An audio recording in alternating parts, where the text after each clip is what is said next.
Hey there, and welcome back, or welcome for the first time. Before we begin, let me know where you're listening from and how long you've been with me. And if these stories help you sleep, don't forget to subscribe. I got the invite on a quiet Thursday. My buddy Danny rang me up with a once in a lifetime opportunity, a hunting trip in northern BC, on land reserved exclusively for a local band and their guests. I'd only ever heard rumors about places like this, pristine wilderness, hardly touched by outsiders.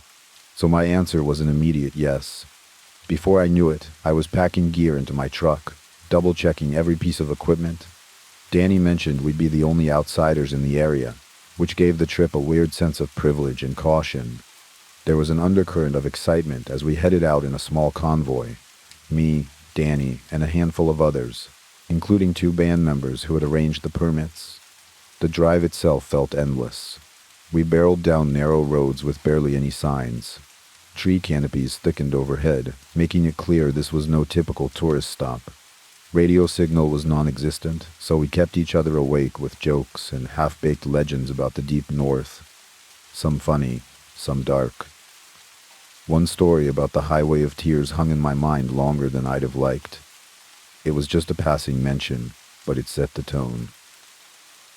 By late afternoon, we reached the spot designated for our base camp, a small clearing near a winding stream. Unloading gear felt like it took hours.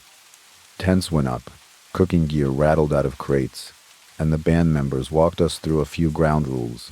No wandering off alone, and always let someone know where you were headed. They said they keep track of everyone in the territory for safety reasons. It was comforting in theory, but it also made me wonder what might happen if someone unexpected showed up. That first night, we settled in around the fire, taking turns sharing our plans for the next few days. We'd split into pairs or trios to scout the area for moose or elk, then meet back in the evenings. I tried to soak in the calm atmosphere. Cool air, distant croaks of frogs in the water. Still, there was a lingering tension in the group. Maybe it was just me overthinking, but even Danny seemed more on edge than usual. Over the next few days, we hiked deeper into the landscape. We followed game trails through brush, clambered over fallen logs, and paused whenever we heard branches snapping in the distance. Every so often, we'd find fresh tracks or droppings, but the animals stayed elusive. One evening, we even joked that the wildlife knew we were outsiders and decided to keep their distance. On the fourth day, though, things took a strange turn. While trudging along a narrow path, I noticed footprints in the mud that didn't match any of ours. Too small, maybe a different tread. A few yards away, we found a discarded food wrapper, partially buried in dirt. It could have been anyone's trash, but the band members exchanged uneasy glances. They insisted no one else was registered to be out here. It left me with an unsettled feeling, like we weren't entirely alone. I tried to shrug it off, focusing on the hunt, but it stayed in the back of my mind. When we returned to base camp that evening, the others reported similar findings. Footprints, bits of random debris, even a faint trail of footprints heading north. We decided to remain vigilant. No one said it out loud, but we all knew something was off. The land was massive, sure, but folks around here didn't just wander in without telling the band. It felt like we were tiptoeing on someone else's turf, and that unnamed someone didn't want to be found. By the end of that day, the mood around our fire was noticeably tense.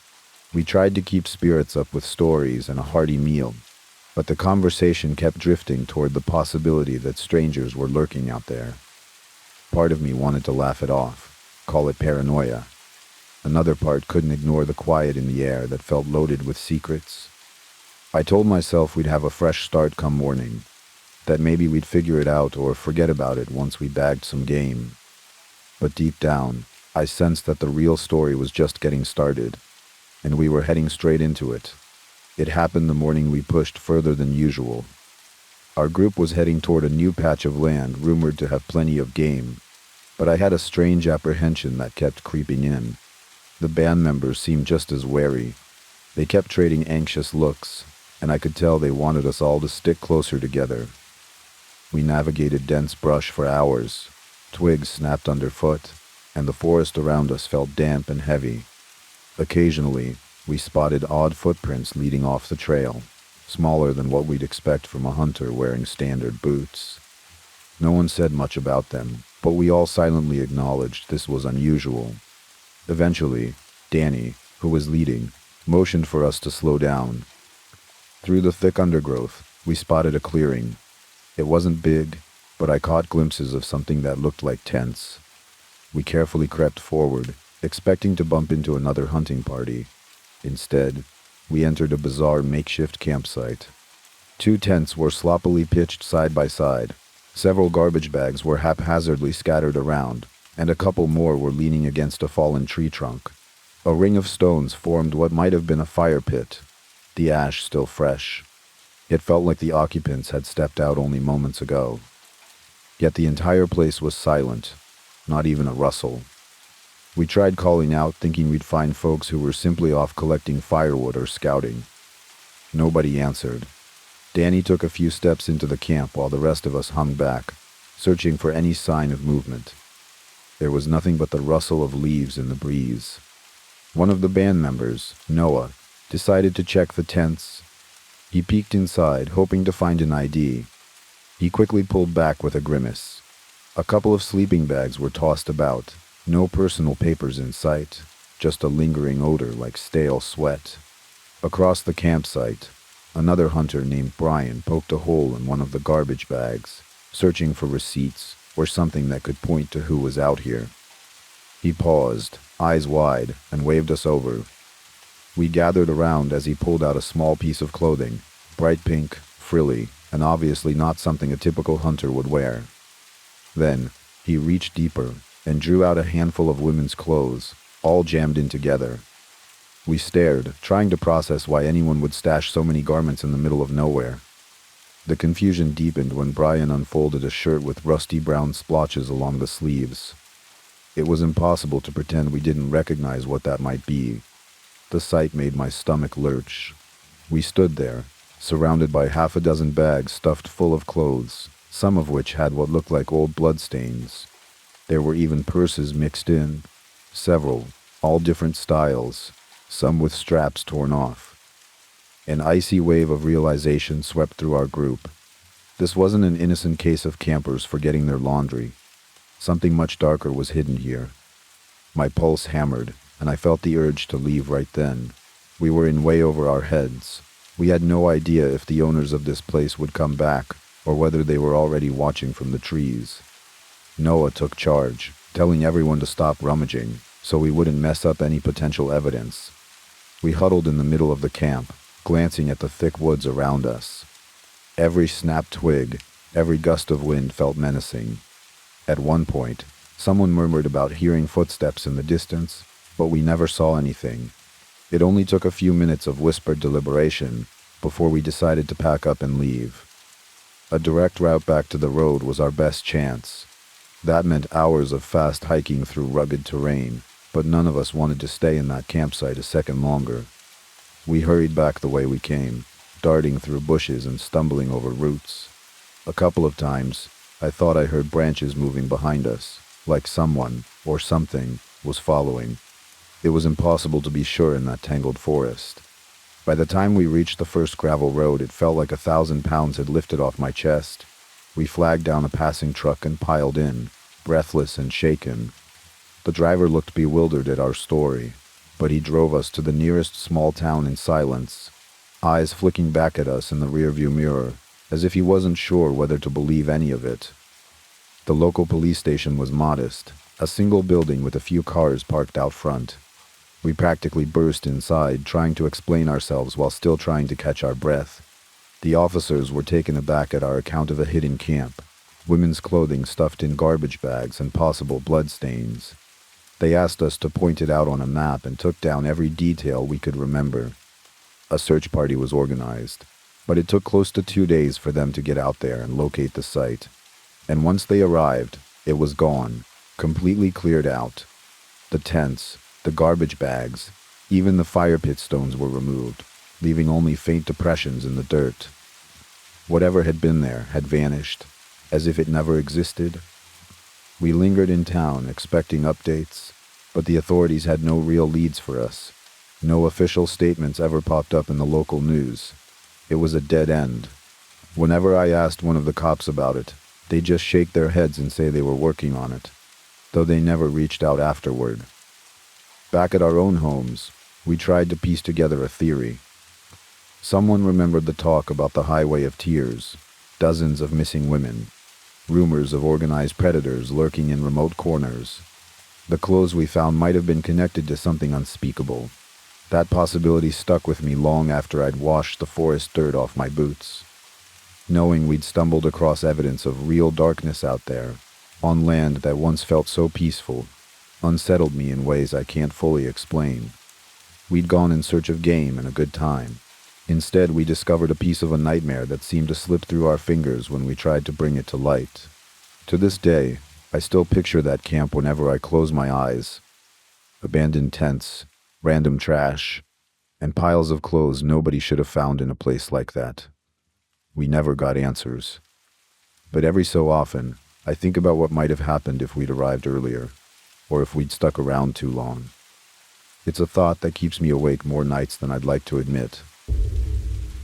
I've lived in a secluded corner of Southwest Virginia my whole life. No cable, no internet, and no nearby neighbors. Just rolling hills, thick forests, and a handful of dusty back roads connecting everything. Most folks would feel uneasy, but I always liked the isolation. I learned to hunt before I was old enough to drive. Fishing and wandering through the undergrowth became my version of hanging out with friends.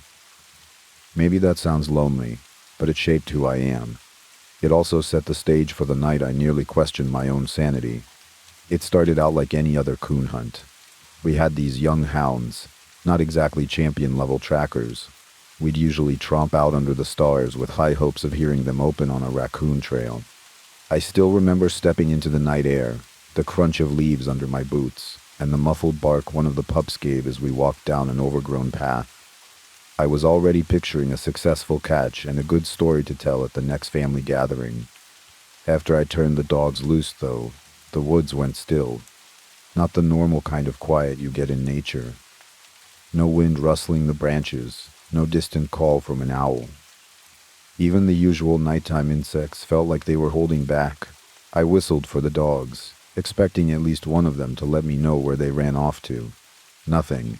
Their silence was unnerving.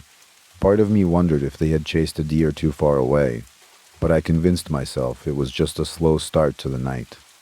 I decided to cut across a cow field to see if I could spot them. The field offered a clear view of the ridgeline above, which was normally black against the moonlit sky. But as soon as I stepped into that open space, a strange redness caught my eye. It stretched across the ridge in a wide band, like someone had hung a massive red curtain over the treetops. There were no flickers of flame, no smoke in the air, just a steady glowing light that seemed impossibly bright for this neck of the woods. My pulse pounded. I kept trying to come up with a logical reason, maybe a group of off-road trucks with brake lights on, or some heavy machinery. But this was miles from a main road, and no engine sounds broke the silence. I crouched low and switched the birdshot shell in my shotgun for a slug, just in case. My hands were trembling, and it felt like the emptiness around me was closing in. I glanced back toward the tree line, torn between sneaking closer to see what was happening or turning tail and heading home. In the end, I chose caution. I backed away, doing my best to move quietly, each step crunching grass and snapping twigs far louder than I liked. I worried something or someone might spot me if I turned on my flashlight, so I navigated using the faint moonlight. By the time I made it to the old dirt road that led home, I was breathing hard, clutching my shotgun so tight my knuckles hurt. The dogs were already at the house, sitting next to their kennels like nothing had happened. But my parents weren't thrilled I'd cut the hunt short, said I should have gone after the hounds instead of giving up. That night, sleep felt impossible. The image of that red glow kept searing through my thoughts, and I was stuck wondering what on earth could produce a light so strange and powerful without any sign of a normal fire. I tried explaining it, hoping my parents might offer some reassurance. All I got were stern looks about my so-called wild imagination. Deep down, I knew something out there had no explanation I could wrap my head around, and it left me with a sense of unease I couldn't talk away. The next morning, I got up before dawn, trying to make sense of everything I'd seen. That brilliant red glow wouldn't leave my mind. If it was some prank, whoever pulled it off had gone to extraordinary lengths. I tossed on my boots and coat, grabbed a flashlight, and made a beeline back to the ridge. Part of me hoped I'd find ashes or footprints, anything that would put my thoughts to rest. But there was nothing. Every tree looked the same as it always had. The ground was untouched by tire tracks, and no branches were snapped like you'd expect if vehicles had rumbled through. For a moment, I just stood there, feeling like I was wandering through someone else's dream. I spent hours picking over the underbrush and combing every inch of that field, coming up with zero evidence. It was maddening. I'd seen that glow with my own eyes, yet I couldn't prove it. Eventually, I dragged myself back home, my mind buzzing with possibilities. A trick of light, some forest phenomenon, or something more ominous. I didn't realize how anxious I was until I tried to talk about it with my stepdad that afternoon, and couldn't form the right words. He didn't tease or lecture. He just pulled me aside with an uneasy look. He mentioned he'd gone hunting a few nights after my incident, in an entirely different patch of woods. He was waiting for our dogs to bark when he witnessed 3 flashes of intense red lighting up the tree line. Each flash illuminated the forest around him like a camera strobe, except tinted crimson. He confessed he nearly dropped his rifle in shock. He flicked on his flashlight, thinking maybe flares were being fired, but the woods were silent. No sign of people or emergency gear. It was gone as fast as it appeared. Hearing that rattled me. My stepdad doesn't scare easy, so to see him unsettled clued me in that we were dealing with something serious. Suddenly, my own brush with that glow felt a little less like a delusion, and more like a shared mystery. We spent the rest of the evening tossing around theories, secret military drills, an experimental aircraft, maybe even something that defies normal explanation. None of it clicked into place. Days slipped by, and each one felt a little more tense than the last. We'd do chores, feed the dogs, chat about everyday stuff, but it was obvious we were both distracted by the memory of that red light. I tried venting my confusion online, mostly local forums and social media groups. Eventually, I found a thread where someone described a red orb that had appeared in the sky about 10 miles away. The post was old, but they included grainy photos of a crimson object that shifted colors. Reading that made me uneasy in a completely different way. Instead of feeling singled out, I now realized we weren't the only ones who had seen something out of the ordinary. I shared those screenshots with my stepdad, and we just stared at them. Neither of us spoke right away, probably because we were trying to figure out if we preferred feeling alone in our experience, or knowing that others had witnessed something just as bizarre. If it was a hoax, it was a detailed one. But if it was real, then what was it doing in our little corner of Southwest Virginia? We never got a neat explanation. After a while, it stopped dominating our every conversation, but I noticed we both started carrying our rifles a little more carefully when we went out. I began scanning the horizon at dusk, imagining that eerie glow flickering back to life. Part of me almost wanted to see it again, just to confirm we hadn't lost our minds. The rest of me dreaded the possibility that it might reveal something we weren't prepared to handle. Those woods still feel like home, but there's an undercurrent of unease I can't shake. The questions hang in the air. What caused that radiant crimson light, and why choose these secluded hills to manifest? Without any answers, I just keep trudging up and down those ridges, wondering if I'll ever stumble upon the truth, or if the truth might one day find me. I went out to Guana State Park with 7 friends, thinking it would be a typical evening adventure. Our plan was simple: walk the trails under a half-hearted moon, and maybe spot some wildlife. Most of us had never visited the place after dark, and the parking lot already felt different than it had in daylight. We joked about the lack of crowds, but there was an undercurrent of tension in every laugh. It was as if we were collectively trying to convince ourselves we had nothing to worry about. The trailhead was quieter than we expected, no buzz of insects or frogs croaking in the distance. It was like someone turned the volume down on nature. The walkway stretched out, fading into the black. Our flashlights barely pierced the thick darkness, creating narrow beams that danced over roots and clumps of damp leaves. I kept scanning left and right, anticipating the rustle of a nocturnal animal, but nothing revealed itself. A few minutes in, something caught my eye. Small white glimmers on both sides of the path. They looked like weird floating specks of light, spaced at odd intervals. I mentioned them to the group. Nobody had a clue what they could be. One friend made a joke about lightning bugs, but these glows were too stark and steady for that. We pressed on, more curious than alarmed at first. I tried to sneak up on one of the lights. The moment I got close, it vanished. I stared at the spot, shining my flashlight over mossy ground, but saw only dirt. Another person attempted a different approach, creeping from behind. Same outcome. Each time we got within a couple of steps, that glow winked out. It was maddening, like we were being taunted by something that didn't want to be seen. My nerves started to fray. The absence of any normal nighttime sounds felt unnatural, and these mysterious lights made everything worse. At some point, one of my friends swore they saw a shape moving between the trees. We all froze, scanning the darkness, but saw nothing. We shouted a few tentative hellos into the night, expecting a hiker or maybe a stray camper to call back. Silence. Our uneasy banter turned into hushed muttering. Every so often, another glow would appear further down the path, then blink off before we could focus on it. The air felt suffocating, like we'd wandered into a place that didn't appreciate visitors. Eventually, we'd had enough. No one wanted to say, "I'm scared," but we didn't need to. Our feet moved faster, practically speed walking back the way we came. It felt like the trail stretched on forever. Every time I glanced behind, I half expected to see a cluster of lights trailing us. By the time we reached the parking lot, we were breathing hard, relieved to see the faint glow of a street lamp. We all piled into our vehicles without much talk. The drive home felt surreal, like we'd just woken up from a bizarre dream.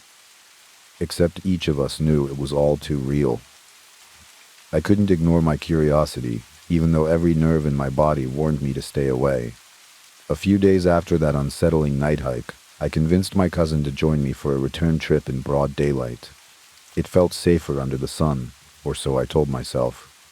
The gravel crunching beneath our boots sounded normal enough, but there was a weird quiet in the air. Birds perched in branches above us, yet they barely sang.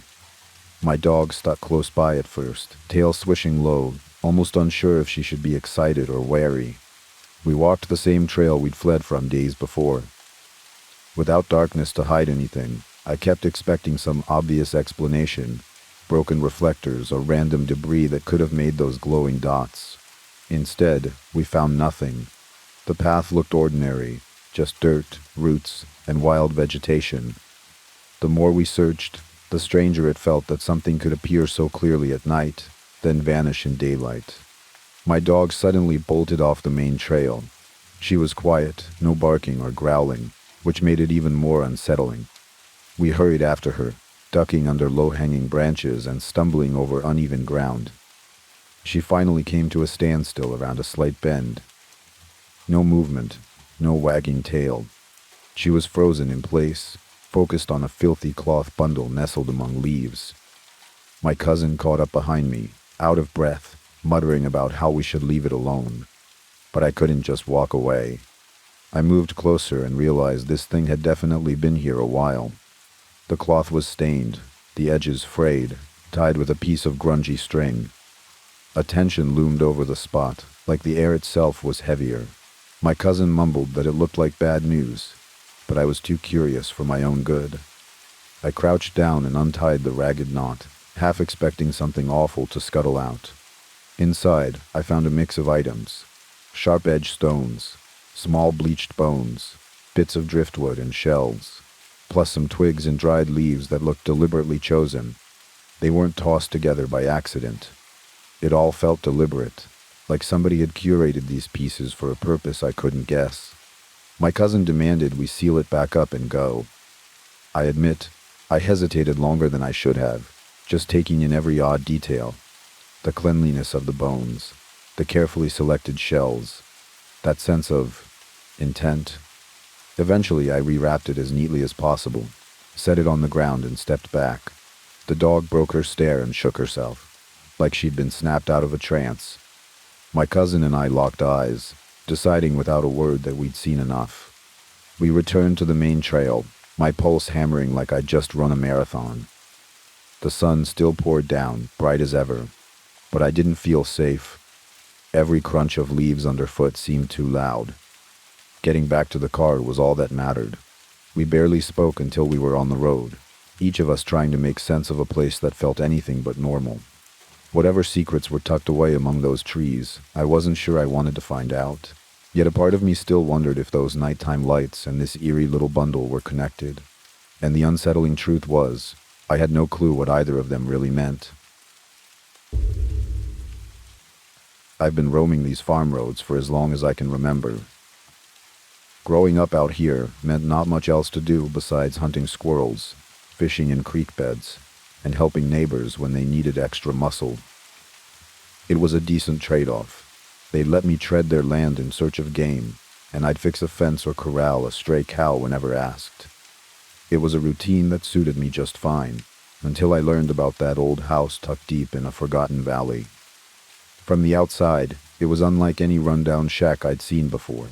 Despite the rusted tin roof, the place still seemed solid. 2 stories of finely crafted wood with every window intact. You could tell it must have cost a fortune back when it was built. Out back stood a half-collapsed building that everyone whispered about. They called it the Slave Shack, and nobody wanted to talk about its history. Even the farmer who owned the land clammed up if you pressed him on it. He had one big rule for me. I could hunt the surrounding woods all I wanted, but I was never to set foot inside that house. He told me he stored equipment there and worried I'd hurt myself on rotting boards or rusted nails. On the surface, it made sense. I respected him enough to keep my distance most days. But something about that silent structure made it impossible to ignore. Once or twice, I slipped inside just for a peek, quick and quiet, mostly to confirm the floors were still rock solid. The farmer never found out, and I never told a soul. Nights out there brought the strangest sights. My stepdad and I used to hunt raccoons in the fields near the house. We'd switch off our flashlights to preserve our night vision, crouching in the tall grass and waiting. Sometimes we'd notice a faint glow drifting across the upstairs windows. It looked exactly like a single candle moving from room to room, too steady to be moonlight reflecting off glass. That valley was nowhere near any roads, and we were the only ones around with flashlights, which we kept off. It made no sense. My stepdad would side-eye me as if to say, "Don't ask," and I'd just stare at those windows, too anxious to blink. My biggest turning point came on a day that started out mild. I was out searching for red fox squirrels under the big oaks near the house. The sky seemed clear, barely any breeze. Then, without warning, the wind kicked up and the temperature plummeted. I'm not talking about a mild chill. You know, the kind that digs right under your skin? My thin jacket wasn't cutting it. Every gust felt like it was slicing right through me, and I realized I was a couple miles from home, with zero shelter in sight. I had no choice but to use the one place off limits. Stepping onto the porch, I hesitated. The farmer's warning rang in my mind, but my numb fingers gripped the doorknob anyway. The wind howled behind me, ready to rip the breath from my lungs if I stayed out another minute. So I pushed that old door open and slipped into a hallway of dim light. Instantly, the biting cold faded, leaving me in this weird hush. My cheeks stung as blood started flowing again, and it felt more comforting than I ever expected. I remember thinking, this can't be real, because the shift was so abrupt. It was almost like crossing into a different world. I took a moment to scan my surroundings. The farmer's equipment, wire cutters, fence posts, a couple of large toolboxes, was lined up against the walls. Dust drifted across the floor in the faint glow that seeped in through the windows. The craftsmanship was impressive, especially for a house this old. Smooth wood paneling, a sturdy staircase, and tall ceilings that made it feel more mansion than farmhouse. Despite the grime, it had a calm grace about it, but there was something else too, a tingling sense in the back of my mind, urging me to be cautious. I told myself it was just the rush of stepping into a forbidden spot, the fear of getting caught. Yet part of me suspected there might be another reason the farmer insisted nobody come here. I felt like I was trespassing on more than just private property. My rifle still hung over my shoulder, but I was more focused on the silence, broken only by the muffled wail of wind outside. As I stepped farther in, each footstep seemed to echo, as if the house itself was listening. My eyes drifted to a door at the end of the hallway, leading to who knows where. A swirl of dust flashed in the light as I moved, and my heart thudded in my chest. I had never been this deep inside, not with the intention of wandering. I stood there, telling myself I just needed to warm up and go. But after a moment, curiosity started to claw at me, hinting that maybe I should explore just a little more. The house was silent, waiting. Still, a small voice in my head insisted that some boundaries aren't meant to be crossed. I tried to push that aside, thinking, what could possibly be hiding in a place like this? Outside, the wind pounded against the old walls. Inside, I felt a heaviness I couldn't name. My fingers hovered over the door handle at the end of the hall, uncertain whether I'd open it or keep my promise. The glow I'd seen at night flickered through my thoughts. I couldn't explain what was more unsettling, the notion I was alone in that house, or the idea that maybe I wasn't. I rested my hand on the knob, feeling the cold metal under my skin. For a second, I almost imagined I heard movement somewhere beyond that door, just a soft shuffle, like someone shifting their weight. It could have been the building settling, or maybe the wind found a gap in the boards. I didn't know what to believe. All I did know was that I was on the edge of something I might regret, and that moment, that fleeting second of indecision, was all it took for me to realize there was no turning back.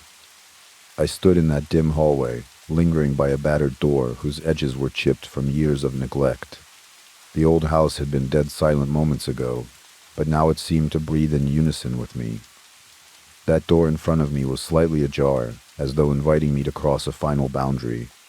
In the hush, the wind outside sounded remote, like a distant chorus. My mind was torn between heading back into the cold, or surrendering to the pull of something sinister. I nudged the door open and peered down a flight of creaking stairs. They led into an inky darkness that made every instinct of mine scream to turn away.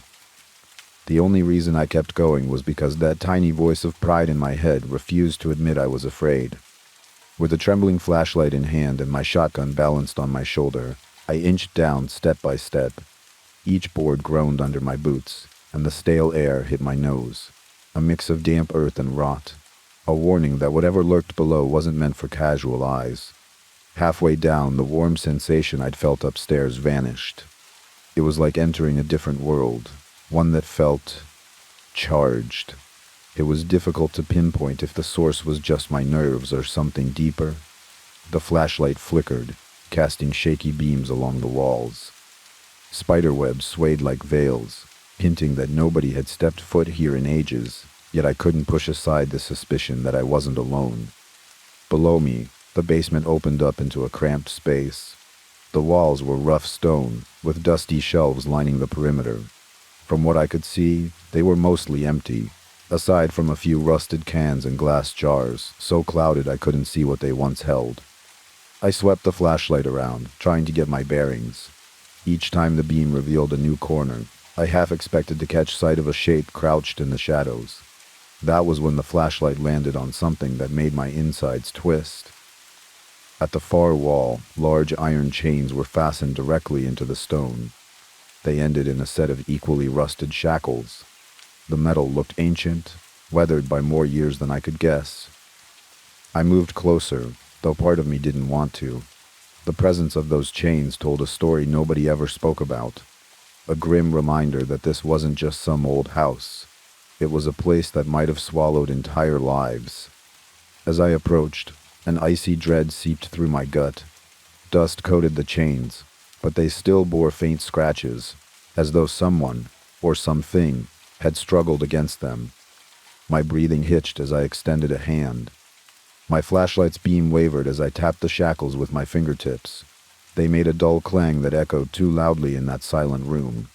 It was enough to make my teeth clench. Suddenly, a thunderous crash reverberated from above. It felt like the ceiling was about to cave in, sending a flurry of dust raining down. I jolted back, nearly losing my grip on the flashlight. My heartbeat pounded in my ears, and I stood there, waiting for another crash or a shout or anything to explain the noise. Nothing followed. Just stillness, so complete it felt accusatory, like the house had caught me snooping in the most forbidden place. My common sense kicked in, telling me I needed to leave, now. I spun around and clambered toward the stairs, my feet tangling in my own haste. Each step rattled as though the staircase might buckle under me, but I didn't care. I had to escape that suffocating space where every second felt like an hour. When I reached the top, I shoved the door closed behind me and found myself back in the hallway, gulping in breaths of slightly fresher air. Yet something felt different now. The gentle warmth I experienced earlier was gone, replaced by a heavy atmosphere that pressed down on my shoulders. The silence was still there, but it carried weight, almost like a scolding presence. I lifted my gaze to the windows. The wind outside had dropped to a nervous hush, as if nature itself had paused to see what I'd do next. Gripping my shotgun, I hurried to the front door, refusing to look back down the hall. Deep down, part of me wanted to run back home and forget this entire adventure. Another part wanted to tear through every room until I uncovered every last secret. But there was no way I was staying, not after glimpsing those iron chains and hearing that door slam overhead in perfect menacing timing. Stepping onto the porch, I felt the cold sting my face once more, but it was a relief compared to the basement's choking air. I moved swiftly across the overgrown yard, not bothering to close the front door behind me. Glancing over my shoulder, I saw the yawning darkness of the entrance, daring me to come back. It was a silent promise that whatever I'd stumbled on was only a fraction of the story. As I put distance between me and that looming structure, questions flooded my mind. Who had those chains bound? Why were they so deeply anchored in a place that still radiated unease? Did the farmer know more than he let on? No matter how many times I looked back, the house remained still and inscrutable, as though it held 1,000 stories in its rotted bones, waiting for an unlucky soul to peel back the layers. By the time I rounded the edge of the property, my breath steadied, but the gnawing unease stayed. The ordeal left me rattled, unsure if I would ever see the house in the same light again, or if I even wanted to. One thing was certain. The deeper I ventured into that place, the more it felt like it had a heartbeat of its own, and it wasn't one to be trifled with. I've lived my entire life in the northeastern mountains of Pennsylvania, surrounded by endless trees and rugged trails that feel more like home than any concrete sidewalk ever could. My ex-wife, on the other hand, was a city soul through and through. She came from Trenton's busy streets, so naturally my family thought a weekend of camping, albeit in our own backyard, would be a fun way to show her the quieter side of life. At least, that was the plan. My parents' cottage is set against a broad stretch of land, with a small creek trickling a ways behind a stand of dense foliage. We decided to camp just a short distance from the cottage, maybe 25 yards at most. It wasn't exactly untamed wilderness, but it had all the rural charm a city dweller could want. Plus, the pop-up camper we pitched was cozy enough to feel adventurous, yet close enough for a quick dash inside if we needed anything. I spent most of that first day giving my ex-wife the grand tour. The creek where I learned to fish, the grassy area where you can sometimes spot deer at dusk, and the big oak tree that my dad planted as a sapling decades ago. She was enthusiastic, though I could tell it was a different world for her. Our two lab mixes, Yoshi and Max, were having a blast. Yoshi, the bigger one, tended to barrel forward with no fear, sniffing every leaf and chasing everything that moved. Max, though braver than most dogs, usually waited for Yoshi's cue.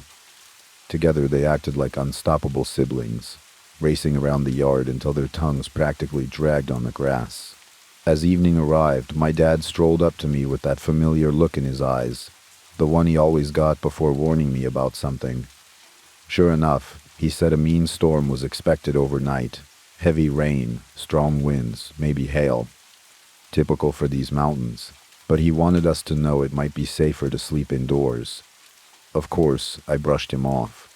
We'd come prepared, right? The pop-up had held up against all sorts of weather in the past. I told him we'd be fine, and he just shrugged, that silent "I told you so" practically written on his face. Once darkness fell, the yard felt different. The wind kicked up, rustling branches and scattering leaves around. Every few seconds, the motion sensor lights would flick on and catch some stray movement, a raccoon, maybe a squirrel, before going dark again. My ex-wife seemed both fascinated and uneasy, and I can't say I blamed her. Nights out here can feel unnervingly quiet one moment, and then fill with weird noises the next. By the time we crawled into the camper, it felt like midnight, though it might have been just shy of 11. The dogs settled down quickly on their blankets at our feet, still worn out from all the running around. I was drifting in and out of sleep when I registered the first few drops of rain tapping on the roof. That gentle sound barely registered as a threat. In fact, I figured it'd lull me to sleep in no time. I must have dozed off because the next thing I remember was a burst of thunder so loud it rattled the flimsy windows in the camper.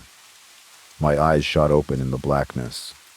My ex-wife sat up too, muttering something I couldn't catch over the roar outside.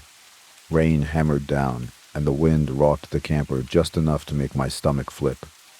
The dogs went from snoozing to alert in seconds, their ears perked. That's when I heard something else, like someone dashing across the flagstone path between the cottage and the camper. Quick steps, not a mere shuffle but a sprint. I thought, Dad must have changed his mind about letting us ride out the storm alone. My ex-wife called out toward the door, jokingly inviting him in, but no one answered. Instead, I felt a hard thump against the camper door, like a heavy fist slamming into it. The entire pop-up trembled.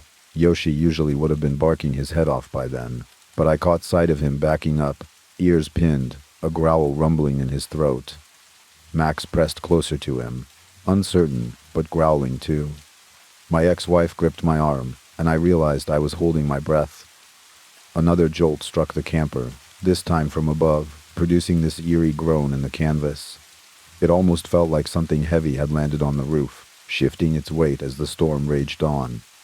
We both stared at the ceiling, unsure if it was going to cave in or rip open. Rain pelted harder. Each burst of lightning lit the edges of the camper, highlighting the shapes around us for a heartbeat. I caught a flash of Yoshi trembling, eyes on the roof. I could barely see my ex-wife, but I heard her breathing, rapid and shaky. No matter how hard I tried, I couldn't place what was out there. A person, some wild animal. No clue. The wind picked up even more, and for a split second, the overhead lights outside blinked on, scattering pale beams across the yard. Normally, they would stay lit if there was movement, but they flickered off again almost immediately, plunging us back into darkness. Another loud thump resonated through the roof. The camper swayed so hard, I thought we'd tip over. If my dad was outside, I was sure he'd be yelling for us to get inside the cottage, but there was only the storm. I leaned over to my ex-wife, trying to steady my voice as I told her we needed a plan. We were practically trapped in a battered pop-up, completely blind and clueless about what was pounding on us. The dogs barked uncontrollably, but it felt like their aggression was mixed with raw fear. Honestly, I didn't blame them. It was at that moment I realized how risky it might be to step outside. I thought about my dad's hatchet resting by the fire pit, just a few feet from the camper door, assuming it hadn't been moved. If we had that, maybe we'd feel safer. But the idea of opening the door without knowing what lurked beyond sent a wave of dread through me. Thunder rattled overhead again, and the roof groaned. Something, someone, sounded like they were moving up there, dragging across the fabric. My mind raced through every possible explanation. A bear, a raccoon on steroids, or maybe a person messing with us. None made much sense. not with the weight it felt like we were dealing with. I whispered to my ex-wife that if this got worse, we'd send the dogs out first. That plan wasn't my proudest moment, but I was desperate. She whispered back that she was ready to run the moment I said so. She'd bolt straight to my parents' cottage and bring help. Another strike of lightning lit the interior, revealing the fear on her face. I tried to give a reassuring nod, but deep down, I wasn't sure how we were getting out of this with our nerves intact. We waited, half expecting the roof to rip open. The next flash of lightning was so bright I almost shut my eyes. Then everything went dark again, quieter for a few seconds. I listened hard. The banging had ceased, but the rain and wind kept going. I started wondering if we were in the clear, or if something out there was merely waiting for us to poke our heads out like fools. I knew one thing: the night was far from over, and none of us were getting any sleep until we figured out what was lurking in that storm. I told myself we couldn't stay cooped up in that shaking camper. The roof kept groaning, and whatever was out there seemed bent on ripping it apart. My ex-wife and I huddled in the darkness, practically yelling over the thunder, trying to figure out how to escape without running straight into its claws. If it even had claws. We had no idea. Finally, we settled on the only plan that made sense in the moment. Get the dogs out first. Maybe they'd frighten it off, or at least give us enough time to bolt for my parents' cottage. I took a breath, reached for the zipper on the canvas door, and counted down under my breath. I flung the door open, letting in a torrent of rain. Yoshi and Max charged outside, barking like they'd never barked before, vanishing into the sheets of water. I jumped out right behind them, and the ground instantly felt like a shallow lake. My shoes sank into the soggy earth, and my shirt clung to me as if it weighed a ton. For a split second, a flash of lightning lit the yard. My parents stood on their back porch, shining a flashlight around, completely baffled. Dad was barefoot in boxers. He'd obviously sprinted out of bed the moment he heard commotion. Mom was gripping him by the elbow, keeping him from stepping into the mud. They shouted something, but the wind and rain drowned out their words. I grabbed the small hatchet we'd used for kindling, a feeble comfort, but at least it was something. My ex-wife dashed past me, heading for the porch. Water dripped into my eyes, but I forced myself to keep scanning the yard, expecting to catch a glimpse of a hulking silhouette moving between the trees. Yoshi and Max barked toward the dark corners around the camper, but no shape emerged. Each bolt of lightning revealed only swaying branches and walls of rain. It was eerie how empty it looked, given how sure I'd been that some beast was out there. Dad yelled for me to hurry inside, so I took off, hatchet in hand, still half crouched, like I expected something to pounce. Each step felt heavier than the last, the mud sucking at my feet. I made it onto the porch, nearly colliding with my parents. Mom slammed the door shut behind us, locking it twice like an extra bolt would stand a chance against something that could rock a camper. Inside, the lights flickered, threatening to plunge the cottage into darkness. My ex-wife was drenched, trembling on the couch. The dogs shook out their fur, splashing water everywhere. Dad kept shouting questions, but I was too rattled to speak in full sentences. I managed to choke out that something heavy had been pounding on the roof of the camper. Mom, eyes wide, threw me a look that said she believed me more than she wanted to admit. Meanwhile, Dad kept repeating, "You sure it wasn't a branch? The wind can snap them right off, you know." It sounded like he was trying to convince himself more than me. A branch, sure, except branches don't feel like a weight slithering across the roof. We spent the rest of the night on the edge. Every time a gust rattled the windows, I half expected the front door to burst open. The dogs paced in circles, occasionally letting out low growls at sounds only they could hear. My ex-wife refused to budge from the couch, so we all just stayed together, jolting at every flash of lightning. Eventually, the storm eased, and dawn rolled in, subdued and gray. The yard looked like a swamp. My father, still trying to brush off the night's events, insisted we go outside and check for damage. None of us were eager for that, but the idea of leaving the camper out there after such a beating made me antsy. My ex-wife stayed indoors with Mom, her eyes still full of panic. I couldn't blame her. Dad and I trudged back outside. Rain dripped from the porch roof, splashing our shoes. The pop-up camper looked battered, water-soaked, but still standing. Dad approached it cautiously, as if part of him suspected something might leap out. I told him about the banging on the sides, the swaying that made me think it might flip over. He gave the camper a test shake with his hands. It wobbled a little, but nowhere near the force we felt. I hopped inside, scanning for tears or broken poles. Then Dad called me from outside, sounding more urgent than usual. He was pointing at the roof, one hand shielding his eyes from the now drizzling sky. When I climbed onto a folding ladder, I froze. 4 long impressions scored across the algae and grime on the canvas roof, like something with massive fingers had gripped the edges to haul itself up. Each mark looked at least 6 or 7 inches in length, spaced out too widely for any raccoon or possum. Dad stared at them for a long moment, silent. I could tell he didn't know what to say. He eventually muttered that maybe a big branch had scraped it during a gust, but we both knew that wouldn't explain the weird spacing, or how violently the camper rocked. I hopped down, feeling a new wave of dread. If that was made by a person, how strong did they have to be to lift themselves onto a slick roof in a thunderstorm?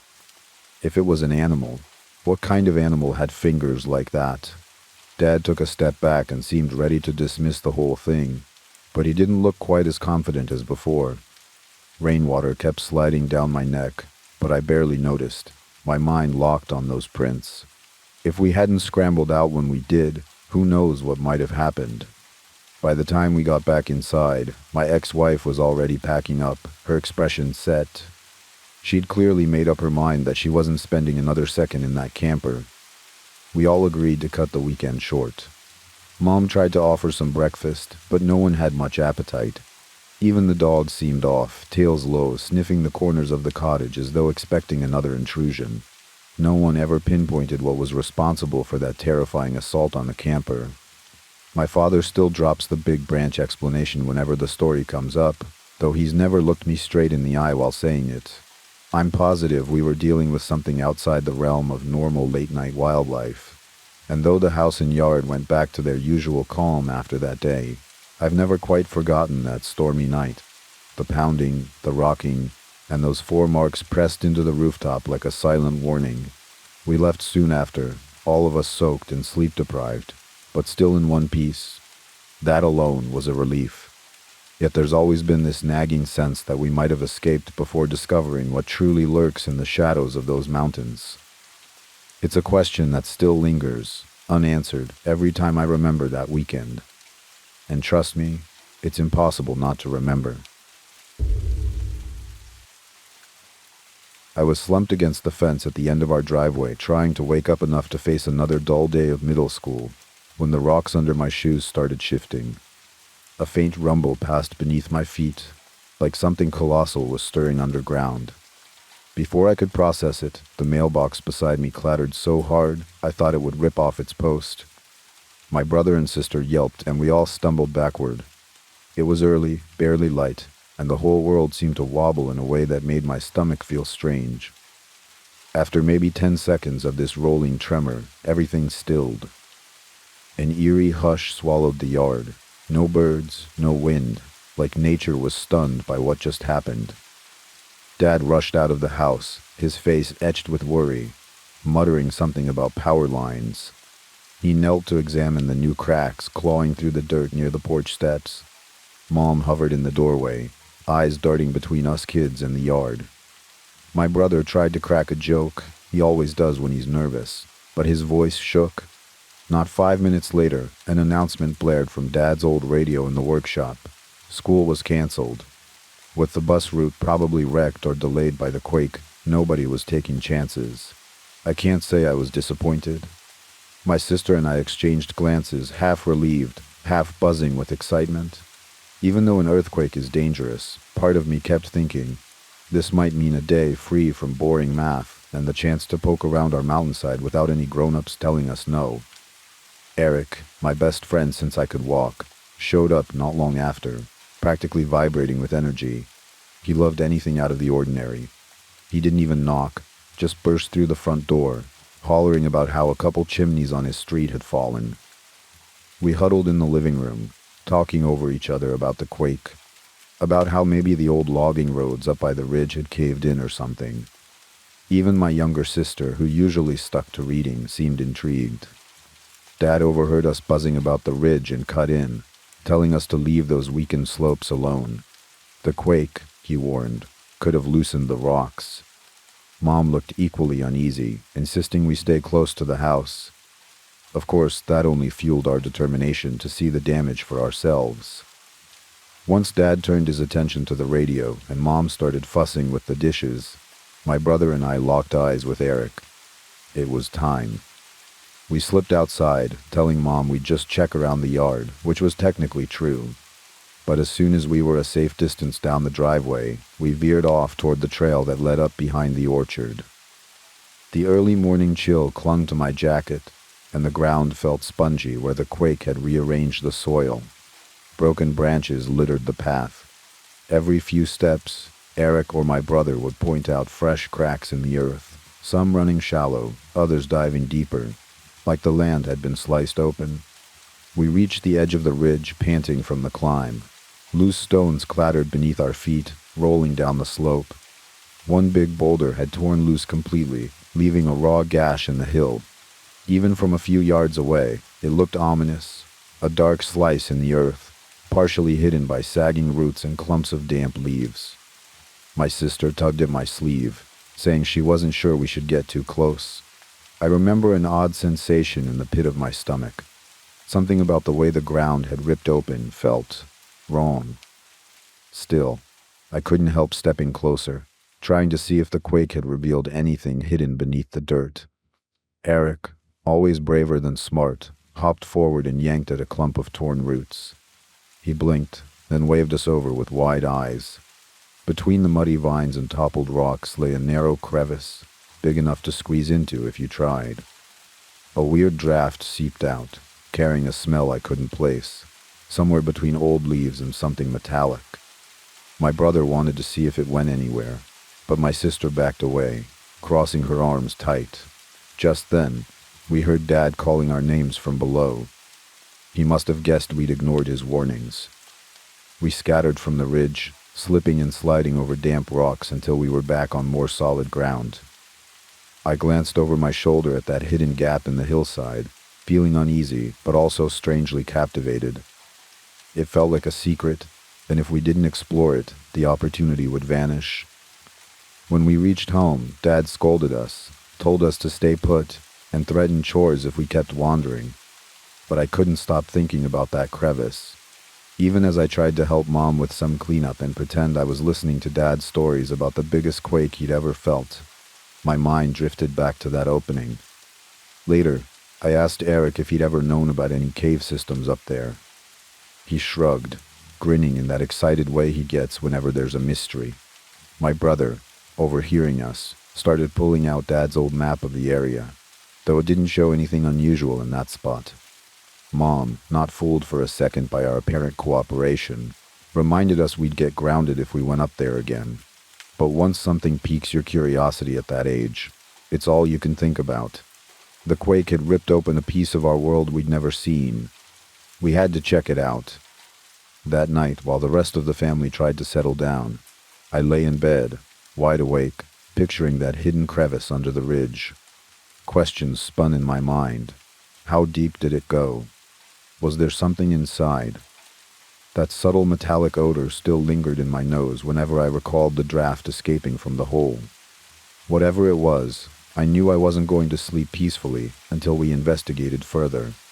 And so, even though my sister warned me over and over that it was a bad idea, and Dad had threatened chores for a month, I caught myself making a plan. Eric and my brother were on board. The quake had given us an unexpected day off, and we intended to use it, no matter the risk. We crept back into that dark mouth of the earth, driven by a reckless need to understand what had been waiting for us behind the ridge. With only a single lantern to guide our uncertain steps, my brother Eric and I eased ourselves into the narrow corridor of twisted roots and wet stone. Every step felt like crossing a forbidden threshold, the feeble light casting restless, dancing shadows on walls that seemed to whisper secrets of decay. The further we went, the thicker the air grew, suffused with the rank odor of rotting flesh and a sharp metallic tang that burned at the back of my throat. I had to force myself to breathe through my mouth, each inhalation a near choke on the stench of something long dead and forgotten. Soon enough, our path widened into a cramped chamber, where the beam of our lantern revealed a grotesque scattering of bones. I could tell some belonged to small animals, a stray dog, perhaps a raccoon or even a deer, left in a macabre display of nature's indifference. The sight was as repulsive as it was mesmerizing. Flies buzzed relentlessly around some of the fresher remains, adding a constant, maddening drone to the silence. As we inched along, a slow drip began echoing through the confined space, each drop measured and deliberate, like the ticking of a grim clock counting down our inevitable discovery. I knelt by the wall, tracing faint, scratch-like marks that ran along the stone, and found clumps of coarse, dark hair caught in the crevices. These marks suggested that something large and agitated had once, or still, roamed these depths. At the far end of the chamber, the ground sloped sharply downward. The floor became a slick, treacherous path that led us to what appeared to be a natural ledge overlooking a yawning chasm. A sudden burst of hot, humid air surged upward from the pit, as if exhaling from some hidden lung deep in the darkness. Eric fumbled with a ragged scrap of cloth he'd soaked in lighter fluid, until we managed to ignite it into a makeshift torch. Its erratic flame trembled over the edge, casting a shaky light that barely held back the consuming blackness below. In that wavering glow, I caught sight of movement, a massive, fluid shape sliding just beyond our feeble light. It moved too quickly to be clearly seen, yet its presence was unmistakable. Before we could exchange another word, a low, guttural growl rumbled up from the depths. It was a sound so raw and visceral, it reverberated in my chest, as though the creature itself were speaking directly to my deepest fears. Then came a roar, an explosion of sound that shattered any semblance of calm. The impact of that roar was more than mere noise. It pounded through my skull, making my limbs tremble uncontrollably. I sank to the uneven ground, ears straining against the overwhelming assault. Eric fell beside me, his body folding in on itself, as we both struggled to catch fleeting, scattered breaths. In the midst of the chaos, I managed a fragmented glimpse. Two glowing red eyes, unblinking and fierce, fixed on us from somewhere in that abyss. For what felt like an eternity, time slowed as the sound and sight merged into a single, horrifying moment.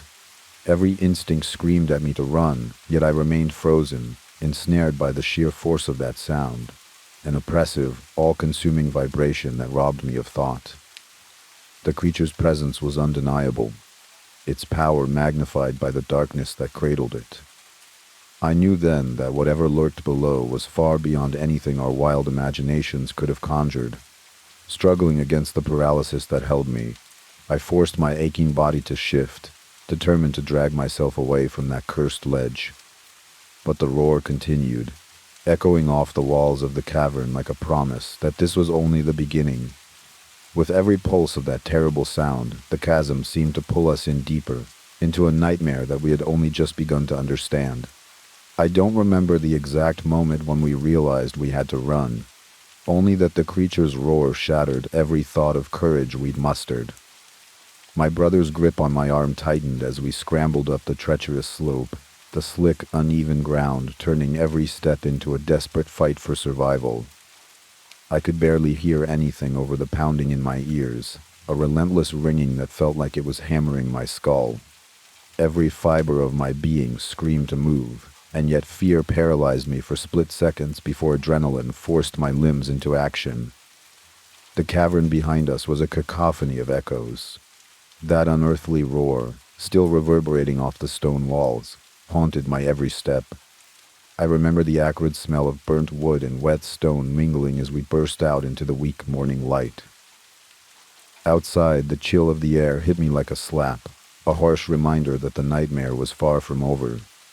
I stumbled over jagged rocks and broken roots, my heart hammering so fiercely I thought it might burst through my ribcage. We didn't stop running until the ridge was a distant, dark memory behind us. When we finally collapsed onto a patch of rough grass, My brother was pale and shaking, his eyes wide with disbelief. Eric was quiet, his face blank and numb, as though the creature's malevolence had sucked every ounce of color from his soul. I tried to speak, to demand that we recount what we'd seen, but my throat was raw, and the words died before they could form. Later that day, back at home, our parents hardly recognized us. Dad's angry scoldings were drowned out by the silence in our eyes, the unspoken terror of something beyond explanation. I couldn't shake the sensation that every creak in the house, every whisper of the wind, was a reminder of that monstrous sound from deep within the earth. My ears still rang, a high-pitched whine that persisted long after the creature's voice faded. The doctor later said it was likely from shock and the intense sound pressure, but his clinical words did nothing to ease the dread that clung to my skin. For days, I lay in bed with the darkness behind my eyelids filled with that scene. The crimson, unblinking eyes in the depths of that pit, the low, guttural growl that seemed to speak directly to my worst fears. Sleep was elusive. When I finally dozed off, it wasn't rest at all, but a torturous replay of that horror, complete with the creature's roar echoing in every nightmare. I woke up curled in a ball, drenched in sweat, convinced that at any moment those red eyes would appear again. In the weeks that followed, our little group of adventurers was irreversibly changed. Eric drifted away into silence, barely speaking to anyone and keeping to himself, as if the memory of that underground terror was a secret too painful to share. My brother, once so full of wild energy, now avoided even the hint of a cave or a dark forgotten corner of the woods. And me, I became haunted by every creak in the floorboards and every shadow that moved in the periphery of my vision. Years later, when another minor tremor rattled our sleepy town, I couldn't ignore the pull to return. I made my way back to the ridge, driven by a mixture of dread and a desperate need for closure. The cave's entrance was partly collapsed now, a jagged scar on the hillside, yet I could still feel that old metallic odor drifting out like a whisper from a forgotten nightmare. Standing there, I felt the chill of the memory run down my spine. Every time I closed my eyes, I still heard that thunderous roar, and saw those blazing eyes locked in a silent promise that whatever lurked in that dark pit was waiting, biding its time. I don't know if I'll ever be free of that terror. The scars, both seen and unseen, remain etched into my memory. I live each day with the quiet knowledge that something unnatural still lurks beneath the surface, waiting for the next tremor, the next lapse in our guard. And sometimes, in the dead of night, when everything is still, I swear I can hear it, echoing from that cursed place, reminding me that some secrets should never be unearthed. Thank you for listening to Night Whispers. If the shadows kept you company tonight, leave a comment. Tell me where in the world you're listening from. And if you're brave enough, like, subscribe, and come back next time. Just don't follow the voice in the trees.